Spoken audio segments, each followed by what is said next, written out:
کچھ لوگ ایسے ہوتے ہیں جو ان دروازوں میں سے کسی ایک دروازے کی چابی ہوتے ہیں، یعنی ان کے ذریعے وہ خیر کے دروازے کھلتے ہیں لوگوں پر،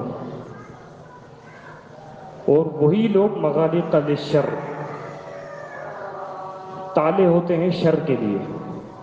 یعنی ایک شر کا دروازہ ہے، بہت سارے دروازے ہو سکتے ہیں، لیکن وہ شخص جو خیر کی چابی ہے، جس سے خیر ہی خیر پھوٹتا ہے معاشرے والوں کے لیے، وہ شخص صرف چابی ہی نہیں ہے بلکہ تالا بھی ہے، کہ نہ اس سے شر پہنچتا ہے، نہ وہ کسی اور کو شر پہنچانے کی کوشش میں کامیاب ہونے دیتا ہے. اسی طرح دوسرے لوگ ہوتے ہیں معاشرے میں، مغالق مفاتیح للشر مغالق للخیر، ان کا معاملہ ان سے الٹ ہوتا ہے. وہ جو ہوتے ہیں شر کی چابی ہوتے ہیں، شر کے بھی بہت سے دروازے ہیں، لیکن یہ ایسے لوگ ہوتے ہیں کہ شر کے دروازے معاشرے والوں پر کھول دیتے ہیں. صرف یہیں تک نہیں، مغالق للخیر، جو خیر کے دروازے کھلے ہوئے ہوتے ہیں ان کو بند کرنے کی بھی کوشش کرتے ہیں. دیکھیں اللہ تعالیٰ کا یہ فضل ہے کہ اللہ تعالیٰ نے فضل اور شر ایک ہی قسم کا نہیں رکھا. سمجھ رہے ہیں میری بات کو؟ مثال کے طور پر اگر خیر کے کام کو لے لیں تو خیر کا کام ایک ہی دائرے میں محدود نہیں ہے. مثال کے طور پر اگر اللہ تعالیٰ فرض کر لیں صرف علم میں خیر رکھ دیتا، ٹوٹلی کلی طور پر، کہ انسان کے ہر مسئلے علم سے حل ہو جاتے ہیں، تو شاید جنت میں درجات تو علماء کو ہی ملتے، علماء کے علاوہ کوئی اور بھی اچھے درجات نہ پاتا. کیونکہ ہر مسئلہ علم سے تو حل نہیں ہوتا نا. مثال کے طور پر درس و دروس، ان کا ایک فائدہ ہے، یہ بھی ایک خیر کا دروازہ ہے، لیکن ٹوٹلی خیر تو اس میں نہیں ہے نا. اگر اللہ تعالیٰ نے کسی کو علم دیا ہے تو یہ گویا کہ معاشرے والوں کے لیے خیر کی چابی ہے، لیکن چابی ایک نہیں ہے، خیر کی چابیاں بہت سی ہیں. اگر اللہ تعالیٰ اس خیر کو صرف علم میں محدود کر دیتا تو پھر علماء ہی اللہ کا خیر سمیٹ رہے ہوتے، علماء کے علاوہ سب لوگ محروم ہو جاتے. کیونکہ کتنے ایسے مسئلے ہوتے ہیں جو علم سے ہٹ کر حل کرنے کی ضرورت ہوتی ہے ان کو. مثال کے طور پر کوئی شخص ہے، اس کو مال کی ضرورت ہے، اب آپ اس کو درس دینے بیٹھیں گے، آپ اس کو نصیحتیں کرنے بیٹھ جائیں گے، اس کا ایک فائدہ ہے کہ ہو سکتا ہے اس کو اللہ تسلی دے دے، اس کو صبر دے دے، لیکن اس کا پیٹ تو آپ نہیں بھر سکتے نا نصیحتوں سے. آپ درس و دروس سے اس کے گھر کا چولہا تو نہیں جلا سکتے، اس کے بچوں کی فیس تو آپ نہیں دے سکتے، اس کے گھر کا کرایہ تو آپ نہیں دے سکتے باتوں سے.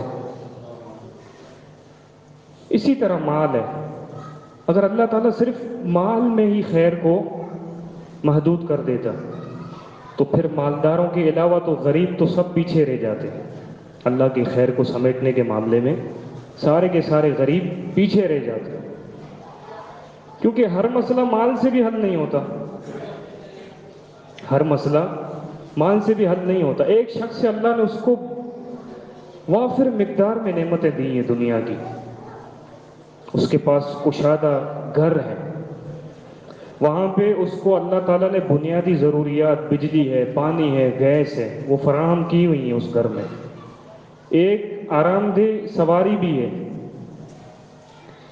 بزنس کھڑے ہوئے ہیں اس کے، ذرائع آمدنی یہاں سے بھی آ رہے ہیں، وہاں سے بھی آ رہے ہیں، آگے پیچھے ہر طرف سے اس کے پاس مال آ رہا ہے، لیکن وہ شخص اندر سے وہ پریشان ہے، یا تو وہ گناہوں کی وجہ سے کہ خود وہ اللہ کا نافرمان ہے، سود کی بے برکتی نے اس کو پریشان کر دی ہے، یا کسی اور طریقے سے حرام کھا کھا کر وہ پریشان ہو گیا ہے، یا تو پھر وہ چھپ چھپ کر ایسے گناہ کرتا ہے، لوگوں کو تو نہیں پتا لیکن اللہ کو پتا ہے، اور ان گناہوں نے اس کو اندر سے ختم کر دیا ہے دیمک کی طرح، جس طرح دیمک لکڑی کو کھا جائے اندر سے۔ یہ پریشان ہے، یا تو بیوی اس کو نافرمان ملی ہے، وہ شخص پریشان ہے، یا اس کی اولاد نافرمان ہے جو اس کی بے عزتی کا بھی باعث بنے اور اس کو الگ پریشان بھی کرے۔ اب ایسے شخص کو آپ مال سے خوش کریں گے؟ نہیں۔ اگر اللہ تعالیٰ صرف مال میں خیر کو محدود کر دیتا تو پھر غریب تو پیچھے رہ جاتے۔ اب یہ وہ بھی کام کر سکتا ہے، اس مالدار آدمی کی پریشانی کو ایک غریب بھی دور کر سکتا ہے، چند کلمات ادا کر کے، چند نصیحتیں کر کے، کچھ اچھی باتیں کہہ کر، اللہ اور اس کے رسول کی طرف رہنمائی کر کے اس شخص کی یہ پریشانی ختم کر سکتا ہے۔ تو نہ اللہ نے علم میں محدود کیا ہے خیر کو، نہ مال میں۔ اور اسی طرح آپ دیکھیں کسی بھی ایک دائرے میں اللہ نے خیر کو محدود نہیں کیا۔ ٹھیک ہے، خیر کے بہت سے دروازے ہیں، آپ لوگوں کی مدد کریں، آپ لوگوں کے حالات کو دیکھیں آپ، اور جس کو اللہ نے جتنی استطاعت دی ہے وہ کوشش کرے، وہ خیر کی چابی بنے۔ بہت سے دروازے اگر اللہ تعالیٰ فرض کر لیں طاقت کے دائرے میں خیر کو محدود کر دیتا تو کمزور تو پیچھے رہ جاتے، کمزور لوگ پیچھے رہ جاتے۔ مثال کے طور پر معرکہ جہاد ہے، میدان جہاد ہے، رسول اللہ صلی اللہ علیہ وسلم کا فرمان ہے المؤمن القوی خیر و احب الی اللہ من المؤمن الضعیف۔ طاقتور مومن صرف ایمان کی طاقت نہیں، جسمانی طاقت ہو، ہٹا کٹا جسم ہو، ایک اللہ نے اس کو صحت مند جسم دیا ہو، اندرونی طاقت ہو اس کے پاس، یہ مومن جو ایمان میں بھی مضبوط ہے، اور ایک طرف وہ مومن ہے جو وہ بھی ایمان میں مضبوط ہے لیکن یہ طاقت میں زیادہ ہے اور یہ طاقت میں کم ہے۔ اللہ کو وہ محبوب تو ہے، پسند ہے اس کو اللہ تعالیٰ کو ایسا مومن، کیونکہ یہ وہ کام کر سکتا ہے جو یہ نہیں کر سکتا۔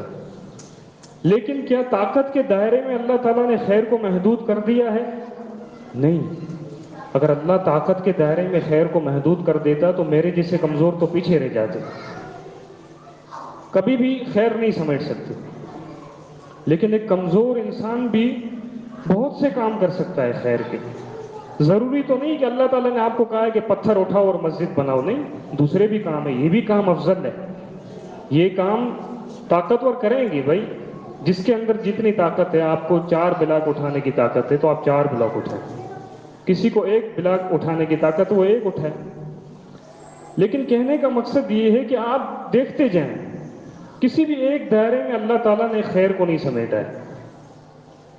کیوں؟ یہ اللہ تعالیٰ کا فضل ہے ہم پر بھائی، یہ اللہ تعالیٰ کا بہت بڑا فضل ہے۔ آپ فرض کر لیں اگر سمیٹ دیتا اللہ تو میں جو آپ کو یہ مثالیں دے رہا ہوں تو ہم کس کھاتے میں آتے؟ نہ ہمارے پاس علم ہے کہ ہم لوگوں کے مسئلوں کو حل کر سکیں، نہ ہمارے پاس مال ہے کہ ہم کسی غریب کی مدد کر سکیں۔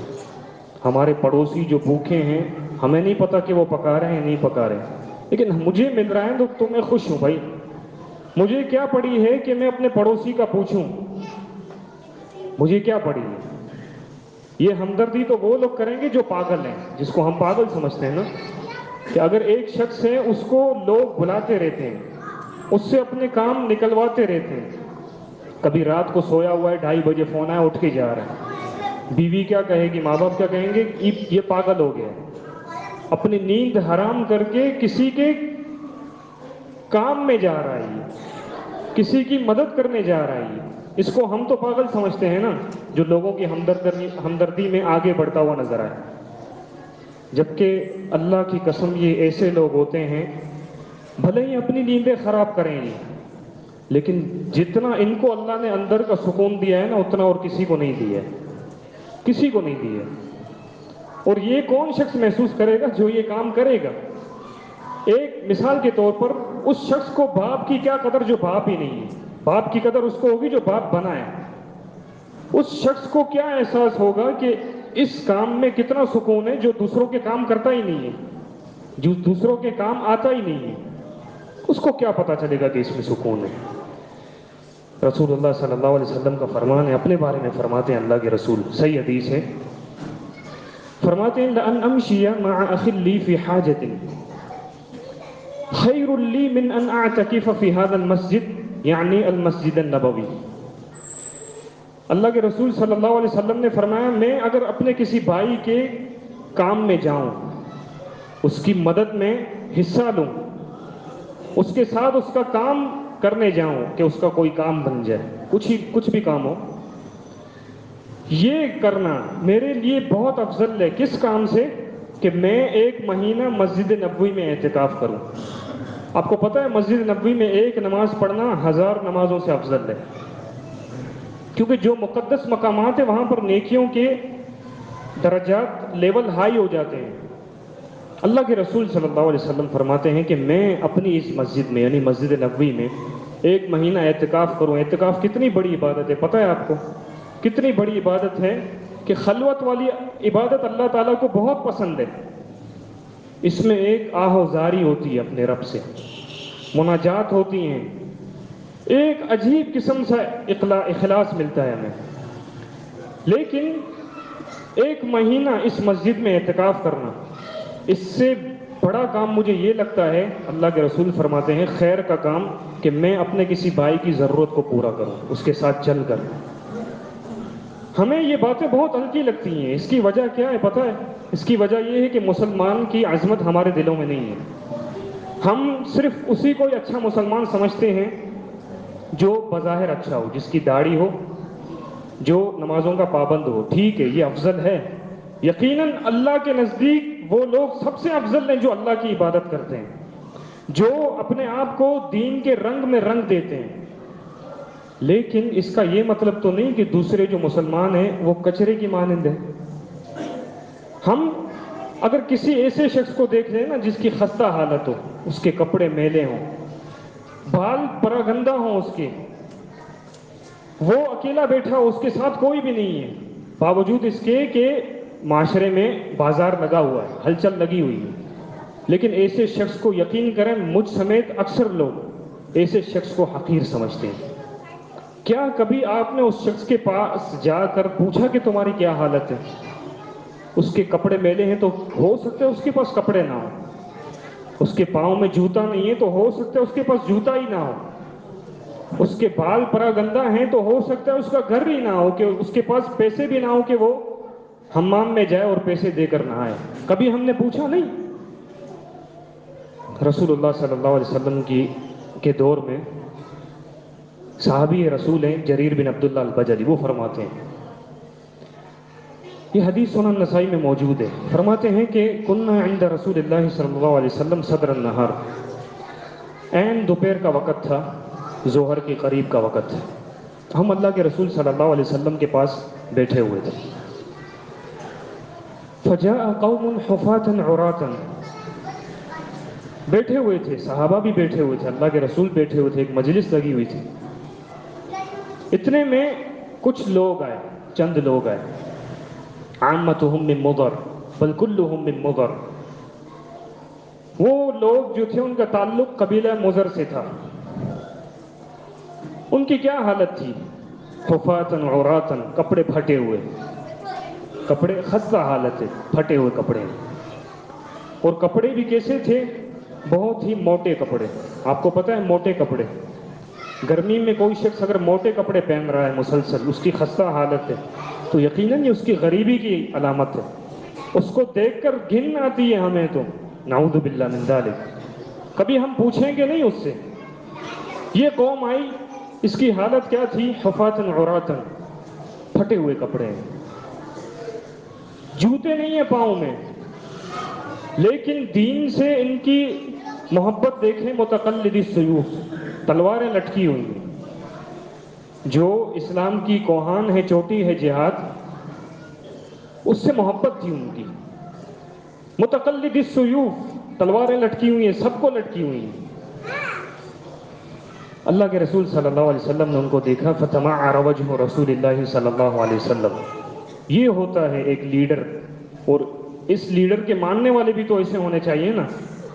اللہ کے رسول نے ان کو دیکھا، وہاں سے اٹھ کر چلے نہیں گئے، اگر اس قسم کا آدمی ہمارے پاس آ کر بیٹھ جائے نا ہوٹلوں میں بھی، تو ہم وہ جگہ تبدیل کر دیتے ہیں۔ ہمارے پاس اگر وہ قریب آ جائے، وہ بھلے وہ بھکاری ہو، ہم کہیں گے چھونا نہیں مجھے، ہاتھ مت لگانا مجھے۔ یہ کیا ہے؟ یہ اس کی آپ تحقیر کر رہے ہیں، بھلے آپ کے دل میں نہیں ہے، آپ صاف ستھرے رہتے ہیں، اچھی بات ہے، اللہ تعالیٰ کو پسند ہے، ان اللہ جمیل یحب الجمال، اللہ تعالیٰ خوبصورت ہے، خوبصورتی کو پسند کرتا ہے، لیکن آپ کے اس عمل سے کتنی اس کو تکلیف ہوگی۔ اللہ کے رسول صلی اللہ علیہ وسلم وہاں سے اٹھ کر چلے نہیں گئے، اور نہ ہی اللہ کے رسول صلی اللہ علیہ وسلم کوئی مالدار شخصیت تھی۔ اگر اللہ تعالیٰ مال کے دائرے میں خیر کو محدود کر دیتا تو شاید اللہ کے رسول بھی خیر سے محروم ہو جاتے، لیکن اللہ کے رسول صلی اللہ علیہ وسلم کا عمل آپ دیکھیے، اللہ کے رسول کا چہرہ تبدیل ہو گیا، پریشان ہو گئے۔ کیوں پریشان ہو گئے؟ مسلمان بھائی ہے، ایک مسلمان کو دیکھ کر، پریشان مسلمان کو دیکھ کر اگر ہم پریشان نہیں ہوتے نا، تو اپنے آپ کو چیک کریں، یقیناً چیک کریں آپ کہ آپ کے اندر مسلمان کا درد ہے یا نہیں ہے۔ رسول اللہ کا چہرہ متغیر ہو گیا، پریشان ہو گئے۔ سب سے پہلے خود کوشش کی، کسی کو کہا نہیں، اللہ کے رسول اٹھ کر گھر میں گئے، دیکھا کہ شاید کہ کچھ مل جائے۔ یہ جن کے پاس پہننے کو کپڑے نہیں ہیں تو ان کے پاس یقیناً کھانے کو بھی نہیں ہوگا کچھ۔ اللہ کے رسول گھر میں گئے، دیکھا کچھ نہیں ملا، کیونکہ اللہ کے رسول بھی تو مالدار نہیں تھے۔ پھر اتنے میں ظہر کا وقت ہو گیا، بلال رضی اللہ عنہ نے اذان دی، نماز پڑھائی اللہ کے رسول نے، اور اللہ کے رسول آ کر ممبر پر کھڑے ہوئے، خطبہ دیا اور لوگوں کو نصیحت کی کہ جس شخص کو اللہ نے جتنی استطاعت دی ہے وہ صدقہ کرے، جس کے پاس درہم ہے، جس کے پاس دینار ہے، وہ درہم و دینار سے صدقہ کرے، جس کے پاس گھر میں گندم ہے، جو ہے، کھجور ہے، جو کچھ بھی ہے، کپڑے ہیں، تم میں سے ہر شخص کو چاہیے کہ اپنے بھائیوں کی مدد کرے۔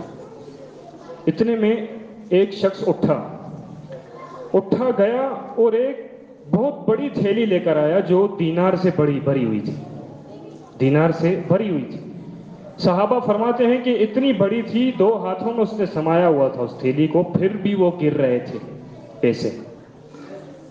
ایک کو دیکھ کر تتابع الناس، دوسرا اٹھا، تیسرا اٹھا، چوتھا اٹھا۔